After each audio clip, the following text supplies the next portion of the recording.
നമുക്കെല്ലാവർക്കും അറിയാം, മുലയൂട്ടൽ ഒരു സ്വാഭാവികമായി നടക്കേണ്ട പ്രക്രിയയാണ്. എങ്കിൽ പോലും പല അമ്മമാർക്കും, പ്രത്യേകിച്ച് ആദ്യമായിട്ട് അമ്മയാവുന്ന സ്ത്രീകൾക്ക്, മാസം തികയാതെ പ്രസവിക്കുന്ന കുഞ്ഞുങ്ങൾക്ക്, സിസേറിയൻ കഴിയുന്ന അമ്മമാർക്കൊക്കെ ബുദ്ധിമുട്ട് പലപ്പോഴും നേരിടാറുണ്ട്. അതിനാൽ തന്നെ മുലയൂട്ടലിന്റെ പ്രാധാന്യത്തെക്കുറിച്ച് കൂടുതൽ അവബോധം കൊടുക്കുവാൻ വേണ്ടി ലോകമെമ്പാടും ഓഗസ്റ്റ് ഫസ്റ്റ് വീക്ക്, അതായത് ഓഗസ്റ്റ് 1 മുതൽ 7 വരെ മുലയൂട്ടൽ വാരമായിട്ട് ആചരിക്കപ്പെടുന്നുണ്ട്. ഇവർക്കും അറിയാം, അമ്മപ്പാൽ ഒരു സമീകൃതമായിട്ടുള്ള ആഹാരമാണ് നവജാത ശിശുക്കൾക്ക്.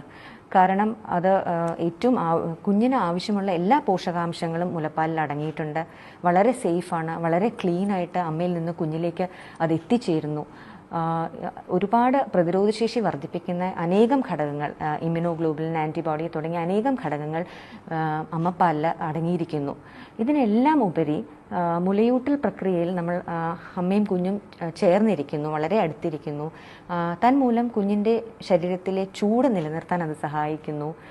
അതുപോലെ മുലയൂട്ടുന്ന സമയത്ത് അമ്മമാർ കുഞ്ഞിനോട് സംസാരിക്കുകയോ പാട്ട് പാടുകയോ ഒക്കെ ചെയ്യുകയാണെങ്കിൽ കുഞ്ഞിൻ്റെ ഓവറോൾ ഡെവലപ്മെൻറ്റിനും അത് വളരെ സഹായം ചെയ്യുന്ന ഒന്നാണ്. ഇനി സാധാരണ കാണുന്ന കുറേ സംശയങ്ങൾ, അല്ലെങ്കിൽ നമ്മളോട് അമ്മമാർ ചോദിക്കുന്ന കുറേ സംശയങ്ങളാണ്. മുലയൂട്ടുമ്പോൾ എന്തൊക്കെ ശ്രദ്ധിക്കണം?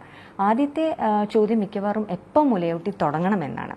അതിനുത്തരം, ഒരു കുഞ്ഞ് ജനിച്ച് എത്രയും പെട്ടെന്ന് നമുക്ക് മുലയൂട്ടാൻ പറ്റുമോ, സാധിക്കുമോ അത്രയും പെട്ടെന്ന്, 1 മണിക്കൂറിനുള്ളിൽ എന്നാണ് നിഷ്കർഷിക്കുന്നത്.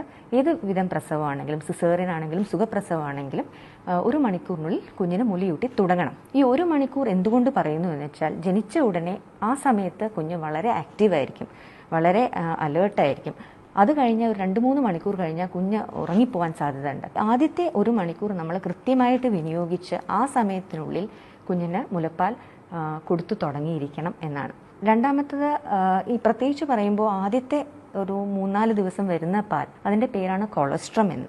അപ്പോൾ പലപ്പോഴും ഉന്നയിക്കപ്പെടുന്ന ഒരു ചോദ്യം എന്ന് വെച്ചാൽ, വളരെ കുറവേ അളവുള്ളൂ, അത് മതിയോ കുഞ്ഞിന്, അത് തികയുന്നുണ്ടോ എന്നാണ്. ഇപ്പോൾ കൊളസ്ട്രം എന്ന് പറയുമ്പോൾ ലിക്വിഡ് ഗോൾഡ് എന്ന് പറയുന്നുണ്ട്. കൊളസ്ട്രം ആദ്യത്തെ വാക്സിനാണ് കുട്ടിക്ക് കിട്ടുന്നതെന്ന് പറയുന്നുണ്ട്. ഇതിന് കാരണം കൊളസ്ട്രം കട്ടിയുള്ള പാലാണ്, പക്ഷെ വളരെ കുറവളവേ ഉള്ളൂ. ഈ അളവ് മതി ആദ്യത്തെ ഒരു 3-4 ദിവസം കുഞ്ഞിന് അവൻ്റെ വിശപ്പടക്കാനും അവൻ്റെ ബാക്കി എല്ലാ കാര്യങ്ങൾക്കും സഹായിക്കാൻ. പിന്നെ ഈ കൊളസ്ട്രം എന്തുകൊണ്ട് നമ്മൾ ഫസ്റ്റ് വാക്സിൻ എന്ന് പറയുന്നു എന്ന് വെച്ചാൽ, കൊളസ്ട്രത്തിൽ അധികമായിട്ടും ഇമ്മ്യൂണോഗ്ലോബുലിനും പ്രതിരോധശേഷി വർദ്ധിപ്പിക്കുന്ന വേറെ ഘടകങ്ങളും ഉണ്ട്.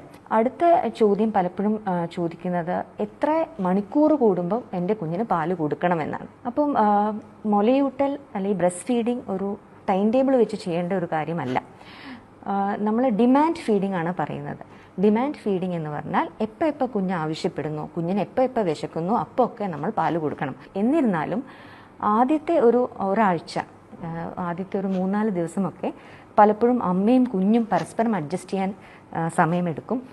പുതിയ അമ്മമാർക്ക് ചിലപ്പോൾ കുഞ്ഞിൻ്റെ വിശപ്പ് മനസ്സിലാക്കാൻ ചിലപ്പോൾ സമയമെടുക്കും. അപ്പം അതിനാൽ നമ്മൾ ആദ്യത്തെ കുറച്ച് ദിവസങ്ങൾ 2-3 മണിക്കൂറിൽ ഒരിക്കൽ കുഞ്ഞിന് നിർബന്ധമായിട്ടും പാല് കൊടുക്കണം എന്ന് പറയും. ഡിമാൻഡ് ഫീഡിംഗ് ആണ് അതിനുശേഷം പ്രാക്ടീസ് ചെയ്യേണ്ടത്. പലപ്പോഴും അമ്മമാർക്ക് ഒരാഴ്ചയ്ക്കുള്ളിൽ തന്നെ മനസ്സിലാവും അവനവൻ്റെ കുഞ്ഞിന് എങ്ങനെ, വിശപ്പിൻ്റെ ലക്ഷണങ്ങൾ എന്തൊക്കെ. പലപ്പോഴും അവർ വായ തുറക്കും, കൈ വായയിലേക്കിടും, അങ്ങനെ അല്ലെങ്കിൽ സ്ട്രെച്ച് ചെയ്യാൻ തുടങ്ങും. അതൊക്കെ ഒരു വിശപ്പിൻ്റെ ലക്ഷണങ്ങളാണ്. അത് കൃത്യമായിട്ട് എല്ലാ അമ്മമാരും തന്നെ മനസ്സിലാക്കി ഡിമാൻഡ് ഫീഡിംഗ് പ്രാക്ടീസ് ചെയ്യാൻ ശ്രദ്ധിക്കുക. ഇനി നമ്മൾ പാല് കൊടുത്ത് തുടങ്ങുമ്പോൾ എത്ര നേരം കണ്ടിന്യൂസ് ആയിട്ട് പാല് കൊടുക്കണം? ആ ഒരു ചോദ്യത്തിന് നമ്മൾ സാധാരണ പറയുന്നത് 15 മുതൽ 20 മിനിറ്റ് വരെ ഒരു മാറിൽ നിന്ന് പാല് കൊടുക്കണമെന്നാണ്, തുടർച്ചയായിട്ട്.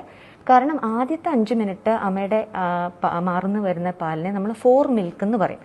4 മിൽക്ക് എന്ന് പറയുമ്പോൾ അതിൽ അധികമായി ജലാംശം അല്ലെങ്കിൽ വെള്ളത്തിൻ്റെ അളവ് കൂടുതലുള്ള പാലാണ് ആദ്യത്തെ 5 മിനിറ്റ് വരുന്നത്. അതിനാൽ തന്നെ അത് കുഞ്ഞിൻ്റെ ദാഹം ശമിക്കാൻ സഹായിക്കും.